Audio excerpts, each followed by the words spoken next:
Hi, welcome to the Misophonia Show. This show is produced by the International Misophonia Foundation, which is a nonprofit in Missouri.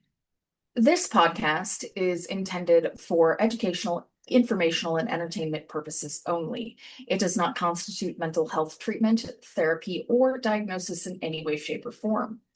If you are in need of mental health therapy or other services, please contact a local mental health clinician or contact your local crisis services. All right, so we are finally beginning this podcast that we've been talking about for ages and ages. Um, so what shall we talk about today? I I guess think we we should should introduce introduce ourselves ourselves. first. Okay, you want to go first? Sure.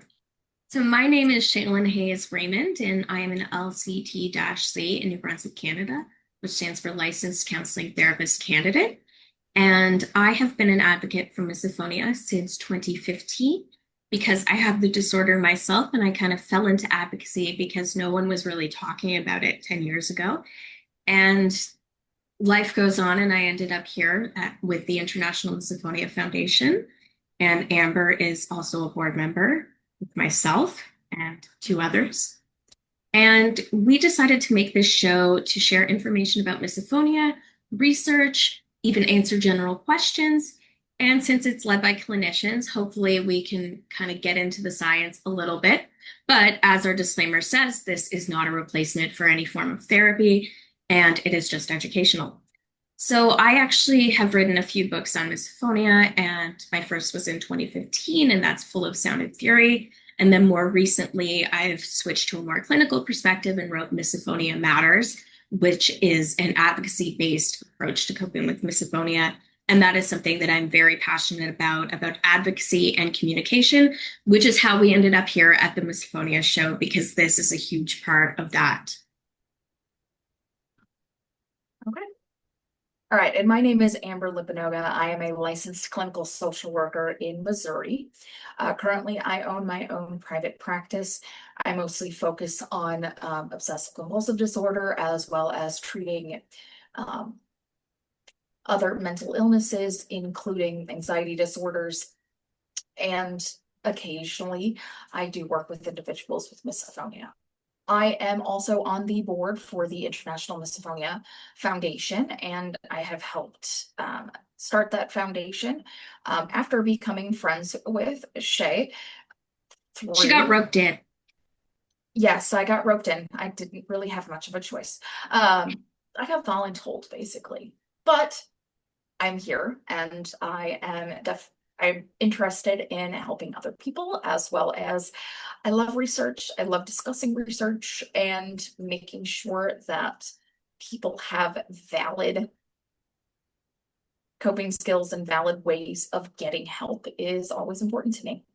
Um, Interesting as well, since I am in Missouri and Shay's up in Canada, we get to bring a nice international perspective. Although hopefully throughout this process, we will be able to speak to people from different countries and different Mhm. backgrounds who aren't exactly just North American.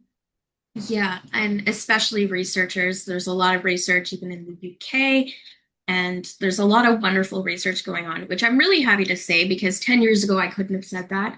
There were like two people and they were barely interested. They were also roped in. So we're getting to a point where misophonia research is expanding and there's actually so many things to talk about. So I find that very exciting. And we can also bring on new studies and just kind of go through them from an academic perspective. And we'll probably do that sometimes. And talking to people just with misophonia. And I have a form on the website. If you want to submit a question for the show, we'll be happy to answer it on air. And I believe I will also make a submission form that if you want to send a video to be included, you can do it that way so that everybody can kind of share how they would like to. Absolutely. And one thing that we have found through working in online mental health forums as well as working together for consulting as clinicians is that being able to share your story and being able to recognize that there is a community of other people who feel like you do, who experience the world like you do, can be extremely helpful. So that's one of the ways that this podcast is intended to make sure that people feel heard and feel understood. There's actually a study going on at a university of a master's student, and she's actually specifically studying misophonia in support groups. So we'll have some research about that in the next year. Sorry, I cannot remember the exact name right now. But yeah, that's going to be interesting to see specifically for misophonia because we've already seen it for things like anxiety and OCD. So it'll be cool to see research specifically on that, even though we've heard so many anecdotal stories. As a clinician, we always do take peer-reviewed research as our first kind of go-to. But I will say for misophonia, for a lot of years, it's been mostly anecdotal because there was such a small volume of literature. It's been a bit difficult because some research will have different perspectives or will look at it from, their own lens in a different mental disorder. So I think it's important to be very straightforward about the science and where misophonia stands right now, which is that it is most likely a neurophysiological disorder, which impacts the amygdala and causes fight, flight, freeze reaction. There are also mirror neurons that have been shown as part of the disorder. There is a Delphi study on misophonia and a consensus definition done by professionals in the field. And their analysis was that misophonia is a discrete disorder that does not have the characteristics of another disorder, whether psychiatric or neurophysiological or neurological. However, there is not yet a diagnosis. It's not in the DSM or the ICD. That is something that we'd really like to see. But I'd also like to point out that it's not necessarily the case that even being in these manuals will be a perfect representation, because where it has that neurophysiological component, we're going to need a lot more research to get that brain basis down. But I don't want to make people think that, it's hopeless. We know nothing. We are learning so much. It just takes time to get to a place where that equals an actual diagnosis for a condition. Yeah. And I do want to make a couple of clarifications. Okay, amygdala. That's that part in the back of your brain that is generally associated with fear and with that fight or flight or response that I am going to die, so now I need to save myself response in the brain. Now, if we're talking about discrete disorders, that means it's not just a symptom of something else, which is important because that means that you cannot treat misophonia like another disorder, like OCD. Or OCD. Yes, absolutely. Which is, I mentioned because it is very commonly conflated. And as a person with both OCD and misophonia, I can tell you from this crazy little brain of mine, they are not the same. They are very different. They both suck, but they're very different. Now, if you do have co-occurring OCD, that can change how your misophonia happens. Like I personally will ruminate about triggers when they're not happening. That is OCD that is playing off the misophonia, but they are not the same. And sorry to cut you off. I just really, really want to focus on the fact that they are not the same because there has been a lot of confusion, but the current scientific literature does not back that up in the consensus definition. So obviously we can see that there are a couple of, what's the word I'm looking for? Pet peeves that you have when it comes to misophonia, the research, and how others talk about it. Absolutely. I think that would probably be a fun episode. So I will say, when it comes to misophonia, I have always been very outspoken about research, about education, and about support. And I am very much of the opinion that yes, research matters. Yes, clinical opinions matter. However, the lived experiences of people who actually have misophonia are very important as a new disorder forms because, we are the experts on ourselves. We are the ones that live with this day in, day out. And it can be very disheartening if you go to a provider and they'll say something like, oh, we're going to try exposure therapy. And you're like, no, absolutely not. And they'll say something like, but that's the treatment I have. And it's like being armed with facts, with research, with understanding that sensory stimuli is cumulative and there is research to back that up. I think that's very empowering for individuals. And I also think that this podcast, another goal is to educate clinicians and educate people in the mental health field of what this is, that it's something different, because, a lot of people don't hear about misophonia until they have a client who has it. And I don't want to say it's already too late, but they're already in the position where they're offering things that they're not sure of. Absolutely. So I think it might be helpful to just break down what we know so far and make it just as simple as possible. So, for example, kind of recognizing that this is a neurophysiological, that's a big ass word that basically means that this is a disorder that is your brain reacting to certain stimuli, to certain noises, to certain sounds and visual stimulus in ways that activate a part of your brain that it's not supposed to activate. Yes, and it's not cognitive. I think that's very important to kind of mention there. You're having the thought after you have the reaction. Absolutely. So this is not something that you can think yourself out of. So a lot of times with things like depression or obsessive compulsive disorder or just anxiety, you have that you have thoughts that aren't necessarily true that lead to these emotions that are coming out of your brain.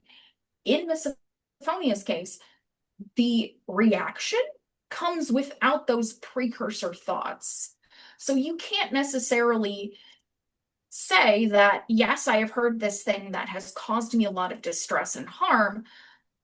And you can't necessarily teach your brain that, oh no, this doesn't actually hurt me. A simple, it's just somebody tapping on their desk. That's not how this works, because the tapping happens and then your brain reacts instead of your brain being able to process hey, this person is tapping on their desk. Oh, that bugs me. No, it's tapping, rar, and then, oh, I really dislike the sound of that. So I want to say, as someone with misophonia, I also want to kind of mention the physiological side because, yes, it's feeling this distress, it's feeling these intense emotions, but also with the fight and flight response, you're getting that full feeling, the adrenaline release. So your heart rate could be pacing, you could feel out of breath, you might feel like you're panicking, palm sweating, even a muscle tightness, you might feel actual physical pain. That is possible. And I've experienced that myself. So it's important to really focus that, yes, there is an emotional impact, but it's also impacting the entire physical body. Oh, absolutely. Because emotions do impact the physical body. Um, so the thing that you were also talking about with the stimulus as being cumulative. So Mhm. what that means is that, say you are triggered, and I'm using that term to just mean that this thing started the I will emotion. say that the word trigger has been used consistently in the literature. So that is the term that science has settled on. Whether or not it's a good word, I'll say that I think we need to understand that it means something different than a psychological trigger. And also, they are specifically talking about the moment of impact that the amygdala is having a response to the stimulus, Right. not your emotional response. Right, exactly. So in this case, we're using trigger as in the if you were getting stabbed, if the knife was actually getting pushed into you, that's triggering your blood to Yes. start coming out. So going back, thinking of that cumulative effect. So if you are triggered by that one thing and your amygdala starts going and you get into fight or flight, that doesn't just immediately go away. In order to get the parasympathetic nervous system to actually kick in, you have to be able to calm down first. So if you cannot calm down, if you are not able to get your parasympathetic nervous system come in and you get triggered by something else, So something else decides to stab you in the ear, as it were. You're not just going to stop bleeding from that first one. You're now bleeding from two different separate places. If you want an actual misophonia response, anybody who was watching on camera would see my facial expressions get terrible. There was a trigger outside my window and I had to go to noise canceling. But yeah, just like in the wild of just suddenly I'm like, what is going on here? Mhm. Absolutely. So that is that cumulative effect. It is one of those things that makes it feel like just being out and being functional in life can be just a danger zone because you are constantly being bombarded by something that might tell your amygdala that you are now in danger. It's like an So, active war zone for your brain. It's not absolutely. literally a war zone, but the way our bodies are responding, it may as well be. Absolutely. Now, generally, I would not call that a trauma response, but your body's acting like it has experienced some trauma. I personally think that we're going to need more research to see if misophonia itself is then inducing a trauma response. We don't have research on that yet, but I think that would be a very interesting study to look at the characteristics of PTSD and misophonia and just kind of like unpack them in individuals with it. Oh, absolutely. And I think one of the things that you and I have talked about Mhm. is that in some people with misophonia, they will develop symptoms that are very consistent with borderline personality disorder, Mhm. which a lot of clinicians and a lot of researchers are now recognizing as complex PTSD, That or study rather, was actually very early, I think perhaps 2008 with Dr. Rosenthal from Duke. yeah. And yeah, it did show that there were borderline traits that seemed to happen as misophonia progressed. Mhm. Which would kind of work with the idea that misophonia is causing those trauma responses, even though Mhm. noises and visual stimulus aren't going to kill you. No, But if your brain thinks they are, it's then basically, it all comes out the same in the wash at the end. yeah, it's going to come out the same.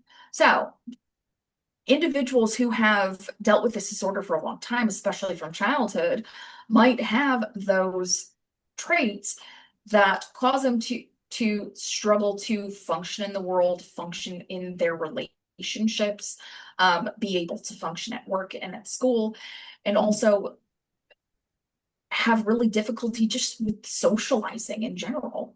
And it has nothing to do with whether or not their amygdala is actually activated in that motion. It might just be that combined and continual just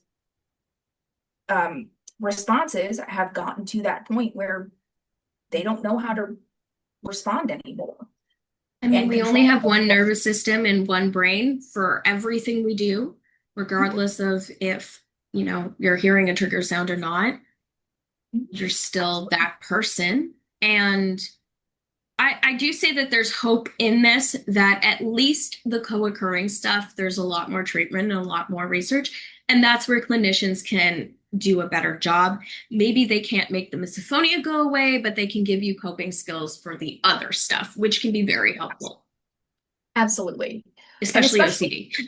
yeah, especially with the OCD type stuff. And with the research that is showing that misophonia is a separate disorder from other disorders, that means that we can, as clinicians, um, I know you hate this word, tailor treatment to the misophonia itself instead of trying to say, okay, we're going to treat this like an anxiety disorder. We're going to treat this like OCD.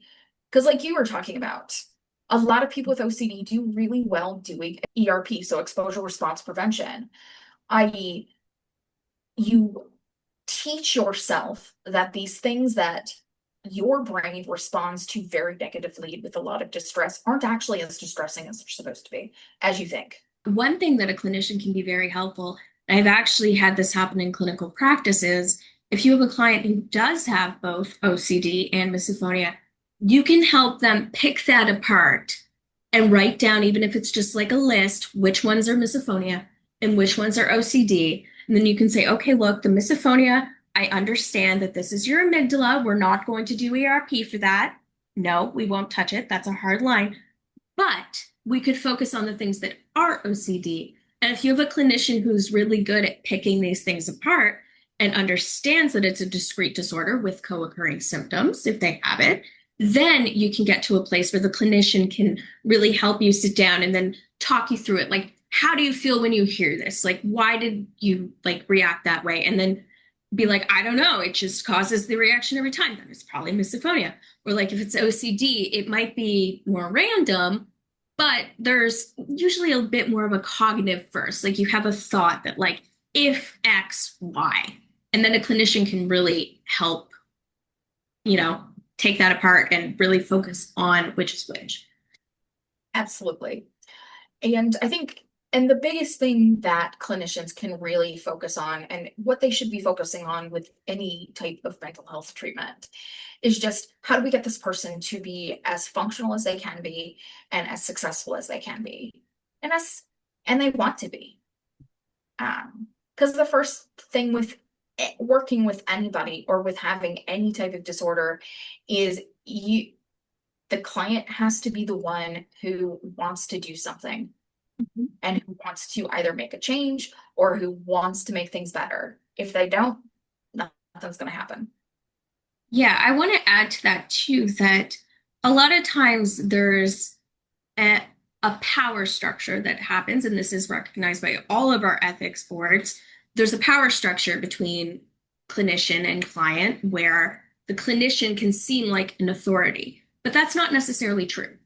And I want to point out that if you go to a clinician and you feel like they are not helping you or they are not well equipped with misophonia research and understanding, it is perfectly okay to stop treatment at any time and say, look, this isn't for me, and find somebody else. And I really want to point out that just because someone has a degree on that wall or has a license, that doesn't mean that they're the expert on you.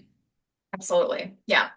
And that is one of the things that I tell all of my clients when I start meeting with them is that if you don't like me, go find somebody else. Yeah. And it's not And gonna hurt my feelings. we are just people at the end of the day, and some of us are really good at something, some of us are bad at others. I know there's certain topics that I just can't touch because I go into my own brain and I'm like, nope. And Amber knows this. She's worked with me. She knows I have some hard lines of no.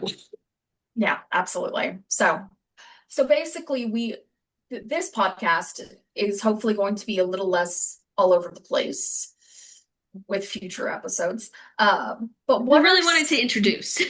yeah, we wanted to really introduce ourselves and kind of and have the ability to just let you know who we are, why we're out here. Some some of the things that I think would be some of the topics that I think would be really interesting to cover is relationships in misophonia. I think also having a job, going to school, being productive. So Accommodations. yeah, absolutely. Accommodations would go right in there. I talk a lot with my clients about appropriate accommodations. I've actually worked in community mental health as well as in inpatient settings where we did need to do a lot with accommodations. I've worked with people with developmental disabilities who we've had to do a lot with accommodations. And sometimes some of those folks are very sensitive to sounds.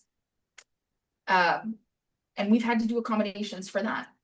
Don't know if it's along the lines of necessarily misophonia, but because a lot of the people who I've worked with have been nonverbal.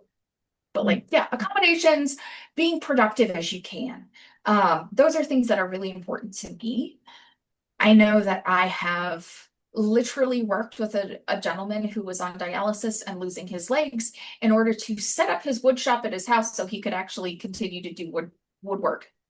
And was working with another gentleman who was losing his sight on, okay, how can we use the saw without cutting off our hands? I mean, you can do things regardless of whatever else is going on. So if you could do woodwork as a blind person, there's a lot of stuff you can do with misophonia. And a So huge part is also kind of changing the narrative because there's people who will say, and I don't want to say people because look, I'll say it. I'm specifically talking about audiologists who are seeing misophonia from the perspective of a hearing disorder. But Mhm. all current research, so I'm comfortable saying this, current research is that it's neurophysiological. It is not your ear processing the sound. Yes, you have ears and they hear the sound, but it is your brain's processing of, let's consider it like data, like the Yeah, actual input. Like, say your keyboard, you type something into it and your keyboard works fine, but then your computer isn't actually processing that text and it gives you gibberish. That's the computer doing it, not the keyboard. So the ear, usually, actually, most people I know with misophonia have amazing hearing tests, like great hearing. And then they think, oh, maybe I hear too well, but that's usually not the case. But my point is, it's not the ear. no, it's processing. Yes. And that's why I'm leading into, I personally think that if you need earplugs or headphones or something, so what? If that's what gets you through and gets your quality of life up there, awesome. If that's what you need, awesome. Just like if you were deaf and you wanted a hearing aid, great. We're not going to say, oh, but that could like ruin your ears because it makes the quality of life better. And Absolutely. I do disagree with some perspectives that take it a little too far. However, I will give all audiologists their due diligence. Don't use obviously dirty earplugs in your ears. That's very dangerous. Watch out for, ear infections, and don't play your music to the point where you're busting your eardrums, stuff like that. Still follow the safety. That is very important. But I don't think normal use is really going to do. Oh, absolutely. So, one thing that I think is probably important to note for both of us as well as our audience is, Shay and I might ramble a little bit. A little? So, a little, yeah. Okay. Yeah, let's call it a little. Yeah, let's call it a little. You know what? We're gonna go from a strengths-based perspective here. This is a So, conversational podcast. We are yes. not experts. We will use science as much as we can, but we are just people getting through it like the rest of you. Absolutely. But I think one thing to note is we will release mostly unedited versions of the podcast, but I think as this goes on, we will probably have a tier that you get the whole unedited version and then Mhm. have a slightly more compact version with less of our rambling. And then the fun part is any donations to that go to the International Misophonia Foundation, which if you live in the United States, you can deduct that off your taxes. Yes, and that goes toward all of our mission goals: awareness, research, education. Honestly, if you can think about it, we're probably doing it. Harassing major companies for accessibility, that's where I spend most of my time. I've talked to Microsoft, I've talked to Google. When I say I talked to them, like they have responded and made changes. So, yeah, if you can think about it and it has to do with misophonia, I'm probably doing it obsessively. That's where my OCD comes in. Yeah, absolutely. But that type of work and that type of advocacy does take time. It does Mhm. take the ability to make sure that we have the resources to be able to do it. Um, Money. so yeah, yeah, that would be money. That's what I'm talking about. Also, in our plans, we really hope to help bolster research by providing funds for researchers who really want to focus on misophonia. Unfortunately, as we know, for US-based listeners, a lot of research funding has been cut. Um, A lot of so nonprofits in gonna general, have too. it's going to have to come from somewhere. Yeah. So if we can get the money together so that we can fund research projects that are going to help make sure that people have access to better and more functional treatment so they can be more functional and do what they want. Mhm. That's the important part. So, but yeah, so a couple of topics. That's where I was going before we went down that lovely route. So a couple of topics. Working, education, living with family, living with children.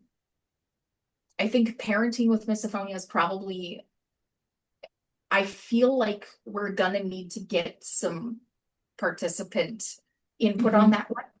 Um, because I think that that would be a really interesting, I definitely interesting can think of episode. a few people who we could talk to about that. And Absolutely. also, it's challenging if you are the parent with misophonia or you're the parent with a child with misophonia. And in some very unfortunate situations, you might find yourself as both. I've heard of families that have three misophonic children and a misophonic parent. And there is a genetic basis that has been found in the 10M2 gene. I believe that's the gene. And there is, but I do want to emphasize because a lot of parents will say, well, did I give this to them? But that is not how simple genetics are. It's No, genes on, genes off, and epigenetics.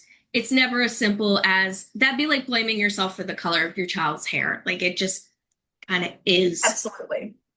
And I mean, we don't know where these genes come from or No. where when they mutated or things like that. Frankly, Or if you how they got turned yeah, on or turned off. yeah, exactly. So that's one of those things that I mean, I tell people who simply have obsessive compulsive disorder. If you want to become a parent, don't not become a parent because you're afraid of passing it on. Mhm. Um, but that is definitely a different, that's definitely a topic for a different show. If you have any suggestions or questions, comments, or things that you would like to see, send them in. Shay was talking about at the top of the show, different avenues that you can send your questions, comments, And there'll definitely be whatever. links on wherever this is posted, as well as on misophoniafoundation.com and misophoniainternational.com. You can always find resources there. And even if you're looking for resources other than this podcast, like books, classes, etc., we have a ton of resources available, both free and paid, depending on what you're looking for. All right. And if you are looking for a therapist or counselor who understands misophonia, where would they find one of those, Shay? Well, misophoniafoundation.com also has a clinician directory, and we have several clinicians who have at least shown enough understanding of misophonia that they understand it and want to help. Obviously, there's no official treatment, but these are licensed clinicians who are helping persons with misophonia. And that list has psychologists, it has licensed counselors, it has social workers, it has some audiologists, some medical doctors. It's a very diverse list.